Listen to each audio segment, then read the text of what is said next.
আলোকিত শিশু বিআরবি সম্ভাবনার পথে তারাই জানান দেবে কিছু বিআরবি আলোকিত শিশু বিআরবি আলোকিত শিশু। আসসালামু আলাইকুম ওয়া রাহমাতুল্লাহি ওয়া বারাকাতুহু। আলহামদুলিল্লাহি ওয়াহদাহু ওয়াস সালাতু ওয়াস সালামু আলা মান লা নাবিয়্যা বা'দাহু নবিয়িনা মুহাম্মাদিন ওয়া আলা আলিহি ওয়া সাহবিহি আজমাইন।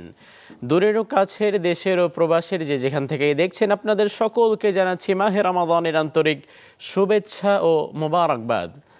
আলহামদুলিল্লাহ, রমাদানুল মুবারক আমাদের মাঝে আসার পর থেকেই আমরা এ মাসের ফজিলত, এ মাসের রহমত এবং এ মাসের মাগফিরাত বারাকাতের যে বিষয়গুলো ছিল সেই বিষয়গুলো আমরা উপভোগ করার সাথে সাথে আমরা জ্ঞানের যে আসরে আপনাদের নিয়ে প্রবেশ করেছিলাম, দেখতে দেখতে আজ সে আসরের নবম পর্বে আমরা চলে এসেছি। আপনারা দেখছিলেন আপনাদের প্রিয় টেলিভিশন চ্যানেল 24-এর পর্দায় জনপ্রিয় ইসলামিক রিয়েলিটি শো বিআরবি আলোকিত শিশু 2026, powered by BRB hospital limited.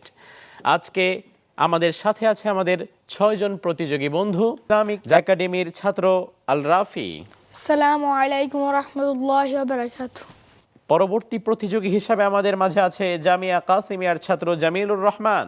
আসসালামু আলাইকুম ওয়া রাহমাতুল্লাহি ওয়া বারাকাতুহু। প্রতিযোগী বন্ধু আল রাফি, তোমার কাছে প্রথম প্রশ্নটি হচ্ছে, ভিতির সালাতে কুনুত পড়া কি ওয়াজিব, সুন্নাহ, মুস্তাহাব? ওয়াজিব। সঠিক উত্তর দিয়েছো, মাশাআল্লাহ। তোমার জন্য আমরা আমাদের পরবর্তী প্রশ্নে চলে যাচ্ছি। রামি, জামরায় কঙ্কর নিক্ষেপ করার বিষয়টি আসলে কি? ওয়াজিব, ফরজ, সুন্নাত? ফরজ।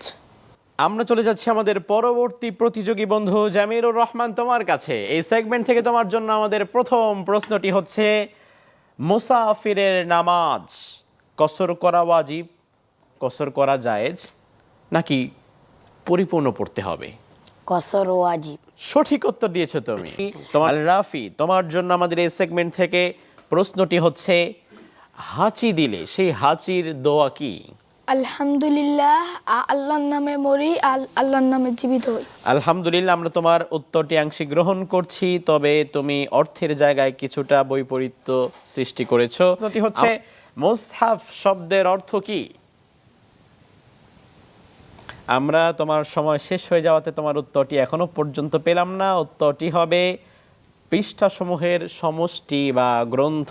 কোনো সমস্যা নেই, ইনশাআল্লাহ তাআলা আগামীতে ভালো করবে। আমরা চলে যাচ্ছি আমাদের পরবর্তী প্রতিযোগী আল রাফি, তোমার কাছে। এই সেগমেন্টে থেকে তোমার জন্য আমাদের প্রথম প্রশ্ন হচ্ছে, সর্বপ্রথম প্রকাশ্যে দাওয়াত দেওয়ার নির্দেশ দিয়ে আল্লাহ সুবহানাহু ওয়া তাআলা কোন সূরা নাযিল করেছিলেন? সূরা মুদ্দাসির। তোমার উত্তরটি আমরা গ্রহণ করতে পারলাম না। উত্তরটি হবে সূরা আল হিজর। পরবর্তী প্রশ্নে, মেরাজের ঘটনার সাক্ষী হিসেবে কোন আয়াতটি কোরআনে উল্লিখিত হয়েছে? সুবহানাল্লাযী আশরা। তোমার উত্তরটি সঠিক হয়েছে। আমরা চলে যাচ্ছি আমাদের পরবর্তী প্রতিযোগী জামিলুর রহমান, তোমার জন্য আমাদের এই সেগমেন্ট থেকে প্রথম প্রশ্নটি হচ্ছে, বদরের যুদ্ধের সময় ফেরেশতাদের সাহায্য প্রসঙ্গে কোন আয়াত নাজিল হয়েছিল? সূরাতুল আনফালের 9 থেকে 12। মাশাআল্লাহ, সঠিক উত্তর দিয়েছো তুমি, বারাকাল্লাহ। আমাদের আল রাফি এবং আরেকজন প্রতিযোগী বন্ধু যিনি বিদায় নিচ্ছে, সে হচ্ছে আব্দুল্লাহ আল লাবিব। তোমাদের দুজনের জন্য আমাদের অন্তরস্থল থেকে ধন্যবাদ, মোবারকবাদ এবং শুভকামনা। ভবিষ্যতে তোমরা ভালো করবে ইনশাআল্লাহ তাআলা। এই মুহূর্তে আমি আমাদের সম্মানিত অতিথি বিচারককে অনুরোধ জানাবো তোমাদেরকে বিদায়ী সংবর্ধনা দেওয়ার জন্য। বিল্লাহি কাম তাস্তাতিবুল কুরুহ ওয়া ইয়াবরাউ জুরুহুল কাসিরিল জারিহ ওয়া ইয়ানশাতু